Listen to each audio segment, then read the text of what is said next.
یعنی 7ویں پشت میں آتے ہیں حضرت ادریس، جن کی میں نے بتایا کہ عمر 365 سال ہے. تو اس سے جو پہلے ہیں وہ تقریباً سبھی ہزار سال کے ہیں. تو یہ ایک سوال بہرحال اٹھ سکتا تھا کہ بھئی یہ کتنا پرانا واقعہ ہے. 17ویں صدی میں ایک آئرلینڈ کا ایک بشپ تھا، اس کا نام تھا جیمز اشر. اس نے بیٹھ کے جو ہے اس نے ایک تھیوری بنائی اور اس نے بیٹھ کے کیلکولیشنز کی. کیونکہ بائبل میں جہاں یہ ملتا ہے کہ مختلف انبیاء کی عمریں کتنی تھی، وہاں یہ بھی ملتا ہے کہ کون سا بچہ کب پیدا ہوا.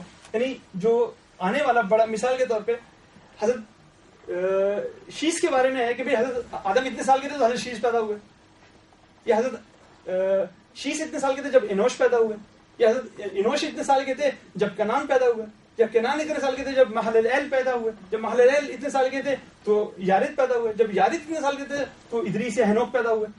تو مطلب یہ جو ملتا ہے کہیں 165 سال کی عمر میں پیدا ہوئے، کوئی 130 سال کی عمر میں، کوئی مختلف ملتے ہیں. تو اس نے کیا کیا، جیمز اشر نے، یہ 17ویں صدی کی بات ہے، آئرلینڈ کا آرک بشپ تھا، اس نے بیٹھ کے یہ کیلکولیشنز کی. اور انٹرسٹنگ بات یہ ہے کہ اس نے جو ڈیڈ لائن، جو ڈیٹ نکالی وہ بڑی انٹرسٹنگ ہے. یعنی یہ میرے لیے بھی ایک بہت ہی انٹرسٹنگ فیکٹ تھا. وہ کہتا ہے جناب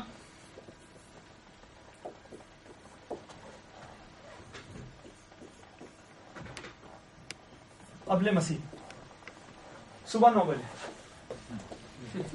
حضرت آدم کی پیدائش جو ہے 23 اکتوبر سن 4004 قبل مسیح میں صبح 9 بجے ہوئی. اور آپ اس میں سے 930 سال مائنس کر دیجئے تو آپ کو جو ہے وہ ڈیٹ مل جائے گی کہ وہ ان کا انتقال کب ہوا، کہ وہ کتنے سال جو ہے وہ، یعنی یہ قبل مسیح کی میں بات بتا رہا ہوں. اگر اس طرح سے دیکھیں، آج ہم رہ رہے ہیں 2010 میں، تو گویا 6014 سال پہلے حضرت آدم کی پیدائش جو ہے وہ 6014 سال قبل ایکوریٹ اگر آپ کہیں تو ہوئی ہے. مطلب یہ میرے لیے بھی بالکل نئی چیز تھی جو اتفاق سے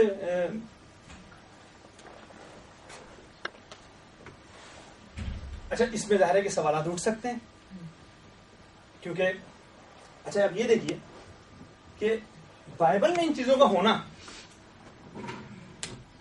یہ بائبل کے لیے مسائل کا باعث بن سکتا تھا، بن رہا ہے.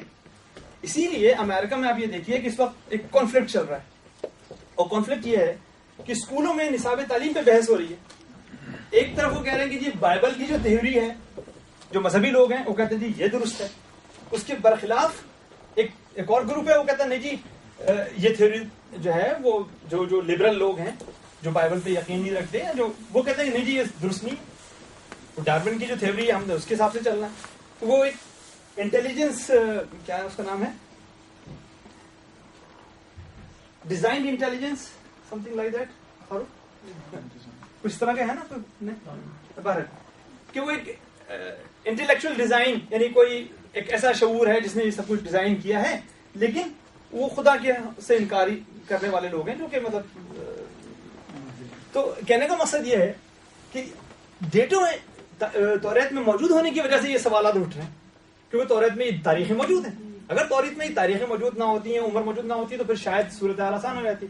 پھر دوسری بات یہ بھی ہے کہ ہمیں کچھ سائنٹیفکلی چیزیں ملتی ہیں. مثال کے طور پہ کچھ عرصے پہلے ایک آدمی کا ملا تھا، اس کی باقیات ملی تھی.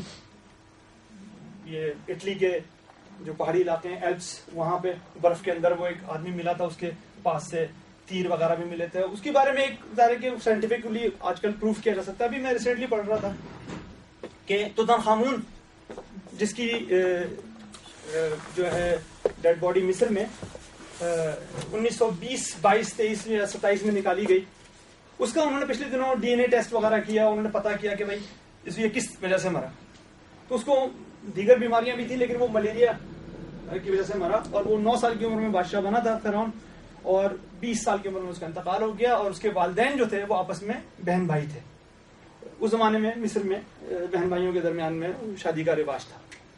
تو وہ اس کی وجہ سے ظاہر ہے کہ کچھ جینیٹکلی بھی کچھ پرابلم ہو سکتی ہیں.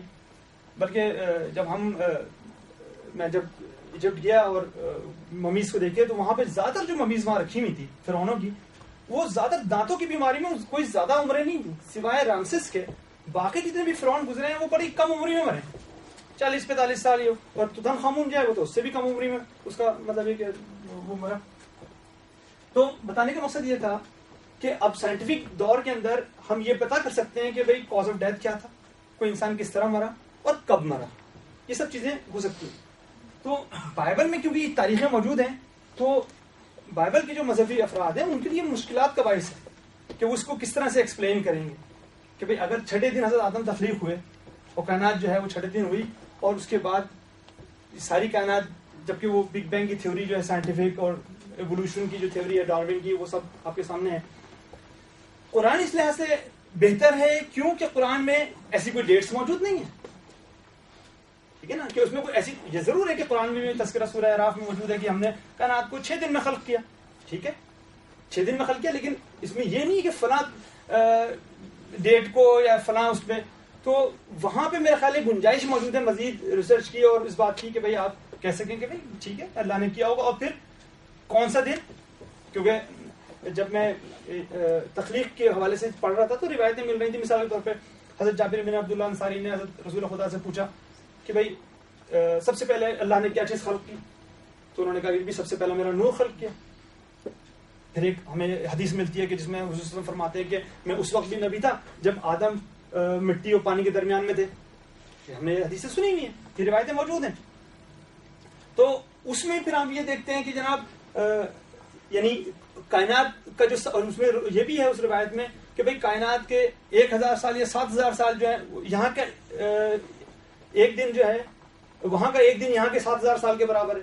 اور یہ آپ جانتے ہیں کہ اگر جو دن ہیں یعنی مثال کے طور پہ زمین میں اگر 24 گھنٹے اور 15-20 سیکنڈ کا یا 1 گھنٹے کا دن ہوتا ہے تو دوسرے جو پلانٹ ہیں ان کے سائز پر منحصر ہے, ان پہ دن کی مختلف ہوتے ہیں. وہاں سورج کے غروب اور طلوع ہونے کی جو صورتحال ہے وہ دوسری ہے. تو اگر آپ کائنات کے لیول پہ بات کرتے ہیں تو وہاں پہ جو وقت گزر رہا ہے ایک کائناتی جو وقت ہے وہ جو زمین کا وقت ہے اس سے قطعی مختلف ہے, کیونکہ یہ دن اور رات کے تصور جو ہیں, دنوں کے اور سال کے تصور, یہ کوئی ایبسلیوٹ تصور نہیں ہے, یہ منحصر ہے کہ آپ کہاں پر ہیں. کیونکہ آپ زمین پر ہیں لہٰذا آپ نے اس کو ڈیوائڈ کس طرح سے کیا ہے. یہاں پر دن جو ہے وہ 24 گھنٹے کا ہے, لیکن اگر آپ مشتری پر ہیں تو یقیناً وہ دن مختلف ہو جائے گا. مارچ پر ہیں تو آپ ایک دوسرا دن ہوگا. تو ہوا یہ کہ جناب اب یہ بحث اپنی جگہ پر ہے. تو لیکن جو عیسائی مبلغین تھے, جو عیسائی پادری تھے, آرک بشپ جیمس وشر, انہوں نے یہ کیلکولیٹ کیا کہ جناب حضرت عیسیٰ جو ہیں وہ 23 اکتوبر سن 4004 قبل مسیح میں صبح 9 بجے پیدا ہوئے. اور جیسا میں نے بتایا کہ ان کا انتقال جب ہوا تو ان کی عمر 930 سال تھی.